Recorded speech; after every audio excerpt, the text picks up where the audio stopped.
This is Dr. Sidney Rabeau, president of Howard University. Dr. Rabot, it's great to have you here on the Tom Joyner Foundation website to talk about what's really going on with Howard University, the good, the bad, the growth, the challenges. As it relates to where Howard is now, where you see it going, what does that look like? Well, I think, like most colleges and universities today, we're faced with a number of different challenges that are related to external factors, uh, the economy in America today, and what that means for support of higher education, for Pell Grants and PLUS loans. How do we help families really afford and sustain, the educational responsibilities that come along with sending, or having a son or daughter go to college? So that's one series of challenges. And just on that note, Uh-huh. what is the yearly tuition at Howard these days? Probably tuition, room and board tuition, everything rolled together is about 32,000 a year. Tuition out of that is about 22,000. Wow, that's a lot for families who are struggling so much. Yeah, yeah. Well, it is, but if you look at our comparison institutions in the HBCU community, it's much less than Spelman and Morehouse, about the same as Hampton. But if you look at other institutions in Washington D.C., like our Middle States Accrediting Group, our benchmark institutions, Georgetown, George Washington, WashU, we're considerably less. We're about a third less than what they charge. So it is, but it's just it's an economy that's driven by a number of different factors and drivers. And right now, we're probably less than the middle of the pack in our benchmark. In HBCUs, our comparative institutions are the Morehouse, Spelman, Hampton, the ones that are really where we compete for students. We're right below, slightly below, or in the range with them. But in terms of all that's going on politically and all the different cuts for assistance, what does the lay of the land look like now for a student who would obviously want to go to Howard, Yeah. Well, but who is challenged financially? I think there's still there's a number of loans. There's the Perkins loans. There are the other federal loan programs that they could apply for. Institutionally, Howard provides on an annual basis about $80 million in financial aid for our students. So it's a huge chunk of our budget goes into financial aid for our students. And there are a number of different scholarships that are merit-based scholarships based on academic performance, and also need-based financial aid or scholarship money. We just launched a campaign about a year ago, about a year and a half ago, called the Bridging the Gap campaign, Mhm. and we're raising $25 million for need-based financial aid. And this will be for students who have academic merit, so they might have some scholarship money. Their parents can pay something, but not everything.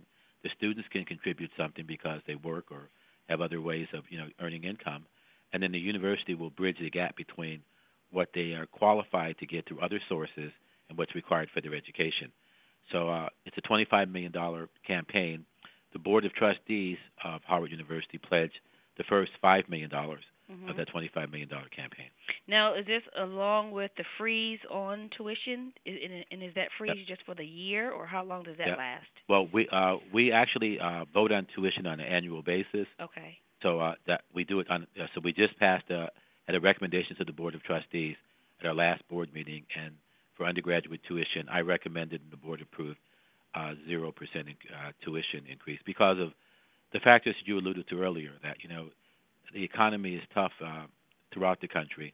We want to make sure that we maintain a position where if students have the ability, they have the opportunity to come to Howard. Talk about, and you can't name them all, but if there was sort of a way to describe the success that a student who graduates from Howard has, what does that look like for those who don't know the Howard story? Sure. Uh, we know that most students, if not all students, come to college for a variety of reasons. They want a personal growth and development, to create another way of looking at how you work your way through the life cycle and become more mature. But probably in the middle of all that is getting a job. Exactly. Students want to work, and so If you look at, for example, our business college, for every student that will graduate this year, we'll have 6 to 8 employers that will be there to recruit our students. Now, that number is down, I should say, from because of the economy. It's a little slower now than it had been, but we still have active recruiters. Likewise, in the law school and all the professional schools. In addition to that, so our students get jobs. Okay, if you look at the placement rate of our students in graduate and professional programs afterwards, after they leave Howard, law school, medical school, dental school, PhD programs, our students have their choice of the best institutions, and there are recruiters here from all the institutions, from the elite private schools to the state institutions, trying to attract our students. Many of our students go on to law school, for example. Well, our students will have at least 2 or 3 choices of different law schools, depending on the specialization they want to go into and the geographical location of it. So our students get placed in graduate and professional schools. Our students get jobs. Another category that shows our success is internships. Our students get placed in the best firms, everything from Wall Street to right here in the Capitol at museums or at libraries. So our students have an opportunity in the summer months and before graduating, actually sampling, and in most cases for pay, positions where they can really find out a little bit more about the opportunity. Is there any data at all that shows what the average graduate starts off making once they get into the work world? If there is, I'm not sure of it Okay. because it's so skewed by discipline or profession. True. I mean, an engineer is going to make considerably more.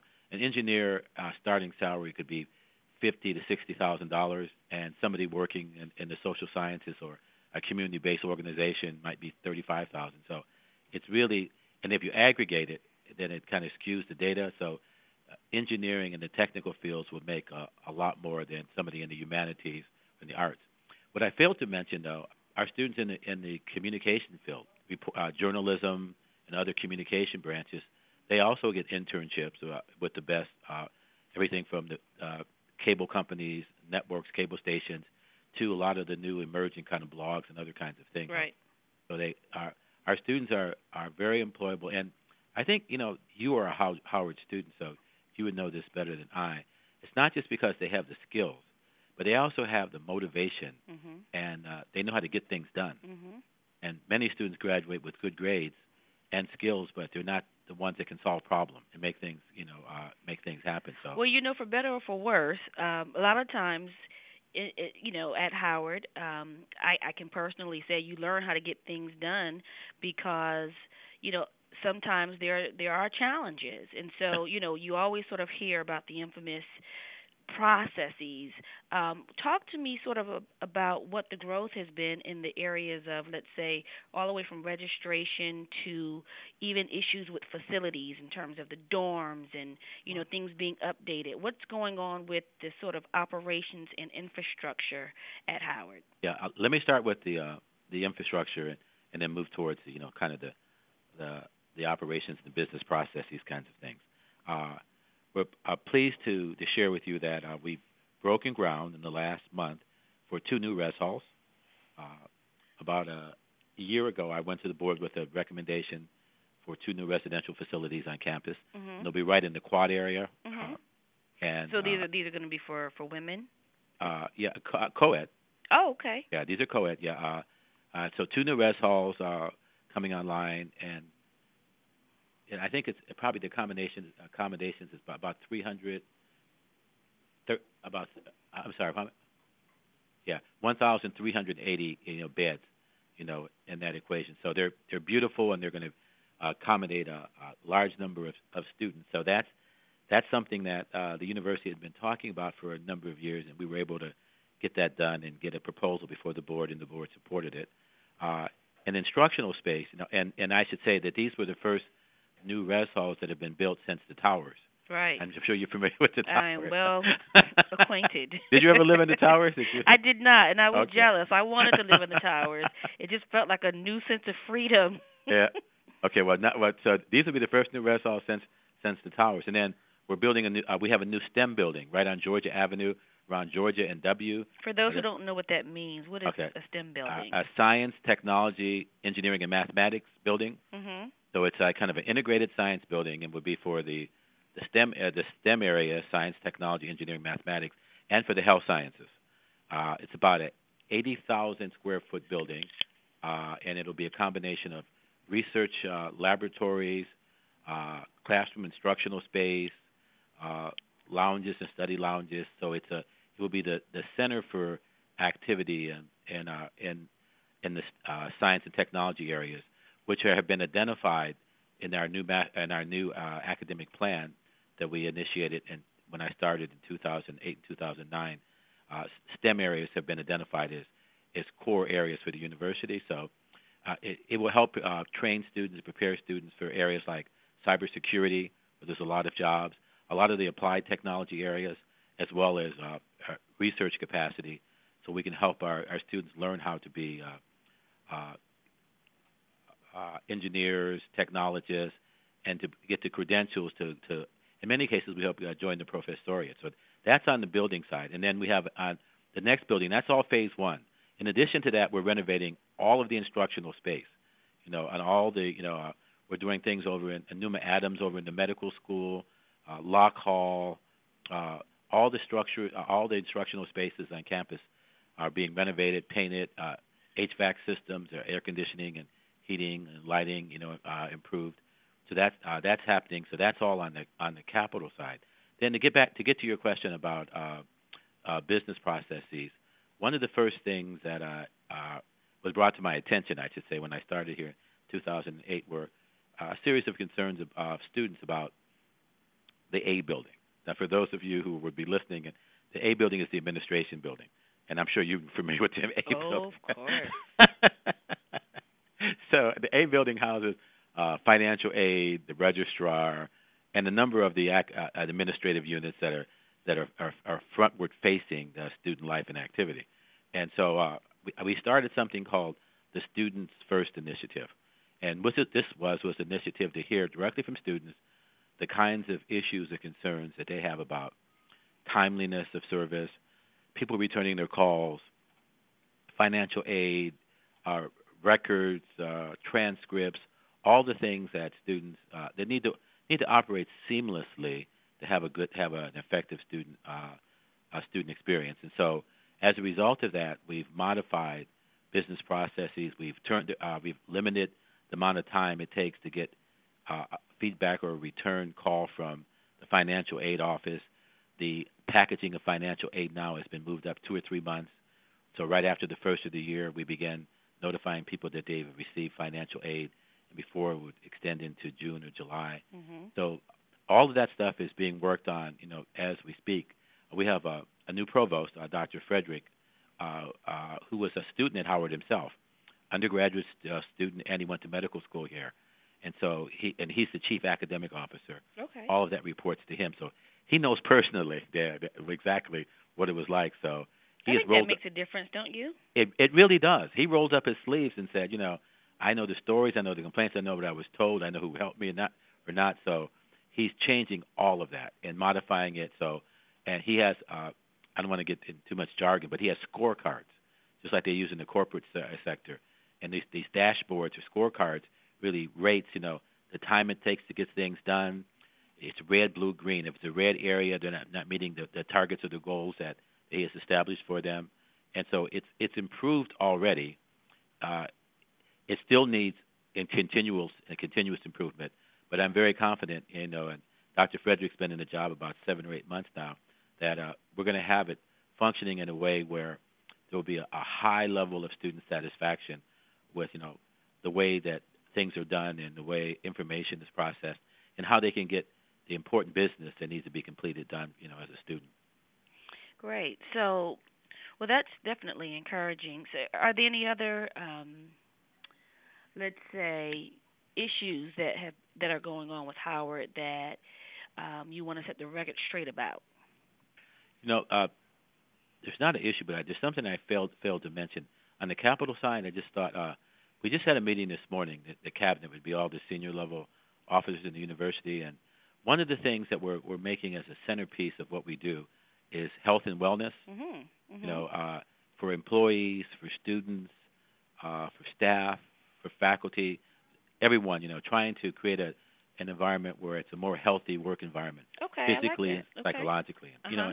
And you think about it, there we have a medical school, we have a dental school, we have all the allied health areas programmatically, and we're right here in an area where in the center of activity in the nation's capital where we should be modeling best behavior. So we were talking about restructuring, our health providing our health plan that we provide to faculty and staff, so that there are points to be gained by being healthy, by having an annual physical, Mm. by being in, working on your health and conditioning.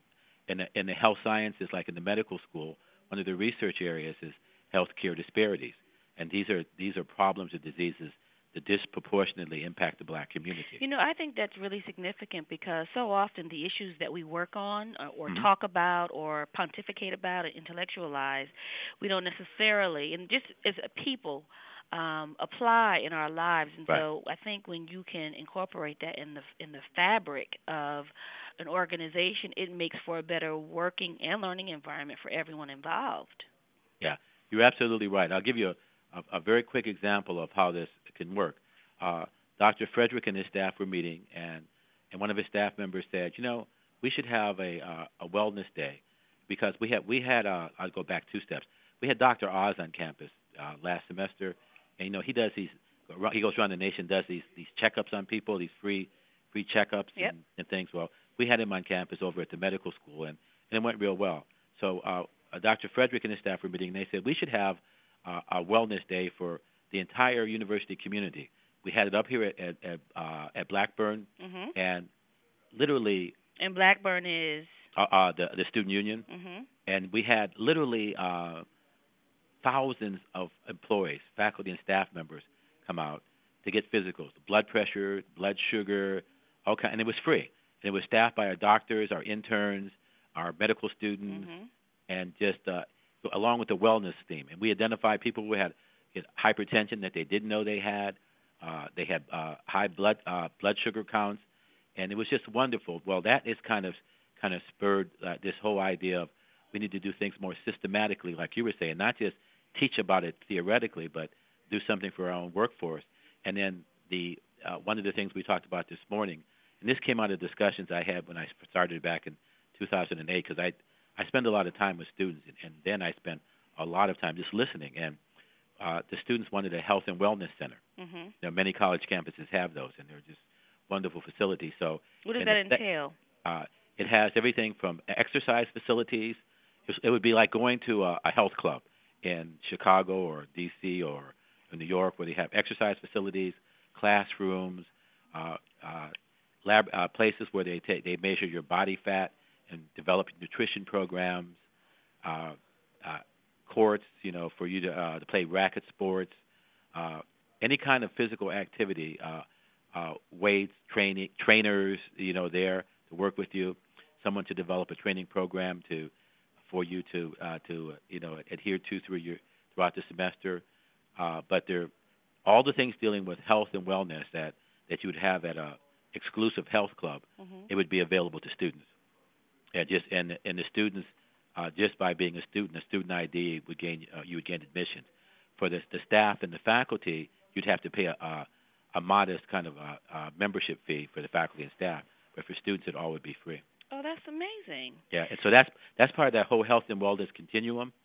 That we're so we should, and so see if we had a health and wellness center, unlike some other institutions, we could have the interns come over from the medical school and do testing and screening on a regular basis, Right. and things that other people couldn't do. We could have people come from the dental school. We could have everything from your mouth, your heart, your head, your lungs, you name it. We could do it because we have over in the health sciences area all of that. Almost And sounds like a Tom Joyner Doctor Day. yeah, Event. exactly. That's what a Tom Joyner Doctor Day. We're recreating that idea right here on Howard's campus, and it's very exciting because we're but Howard. I mean, we're one of the few universities, surely HBCUs, but universities in the country that has all of those programs, situated on one campus. I mean, we have physical therapy and everything, and to the hard health sciences, we have all of that here. So why couldn't we have all of that as part of what we're doing in the wellness area, and have this health and wellness center a place where that takes place? as well as other kind of recreational activities. Well, with in sort of in the same spirit of physical activity, I've got to ask. I hear that there are some new partnerships going on with the football team or the football classic. What's actually happening? Yeah, that's it's just a wonderful, wonderful opportunity. Uh, the two gentlemen, Moses, I can't think of his last name, but from the chamber. Yeah, they're from the Events DC, and they are the group that really coordinates all the conferences and the events that come to DC. And I'm just trying to I think of their names, but they're two really uh, Eric Moses is one of them, and they came to me and they said, listen, we want to do another classic like they have the different football classics or other HBCUs, and it's similar to a bowl game, but it's in this case it's they call them classics, and some of those have long-standing traditions. And so they said we want to do one in the capital, and we'd like Howard University and Morehouse College to be the first, to actually participate in this. And so Mhm. I called President Franklin, the then president at Morehouse College, and said, this is what they're saying. And he said, yeah, they just called me also. And I said, what do you think? And we were talking, and I said, I'm not interested in another classic or just another football game, Mhm. unless it's more than a game. Okay. And so that became our slogan, more than a game. So it's a football game, but in addition to a football game, it's also a Morehouse Howard debate, Hmm. where the Morehouse debate team debates Howard's debate team, and this is so amazing to me. Now, I don't know if you've been to a debate in recent times. If you go at most schools, if you get 25 people at a debate, it's a lot. Right. We had 1,700 people What? in the audience to watch a debate, Really? and it was a debate like none other. Because we get involved, our audiences get involved. Oh It yeah. was What were the great. topics? Okay. The first topic, the first year was voting. One was affirmative action, and one was voter ID, and that was when the controversy was going on about voter ID and disqualifying people from the vote because they didn't have all that. And so they did the pro and con on that, and they did that in affirmative action, and it was just wonderful. So that was part of it. Then we had an all day program, a symposium all day. And the first year it was on myths about black males in America, Mm. and we had some of the leading scholars in the country to talk about black males and the status and role of black males in America, to debunk the myths about black males, and talk about the kinds of programs that are working, the kinds of achievements and accomplishments you really see, and moving against the stereotype. And one thing I was speaking I think I was in Detroit, either Los Angeles earlier last week, and I was speaking to a group, and one of the things that sticks with me that came out of that discussion, it was Dr. Tolson, a faculty member here at Howard, who does a lot of research on black males, and he has a colleague at Morehouse who also does research on black males. And here's I'm going to pose a question to you, and I posed this to my audience where I was speaking. I mean, have you heard that there are more black males incarcerated than there are in college? Have you heard that before? I've heard it. Yes. Okay, I've heard it before. I've heard it quoted time and time again, and people use it all the time. And many political figures that use it, you would assume that they know what they're talking about. Right. And well, Tolson actually went into the research and showed that that's really not true. Right. Now, what's really true is that if you look at four-year institutions, that might be correct. But if you look at community colleges and online institutions and four-year schools, there are more black males in those institutions of higher learning, post-secondary education, than there are incarcerated. But that's not the way it comes out.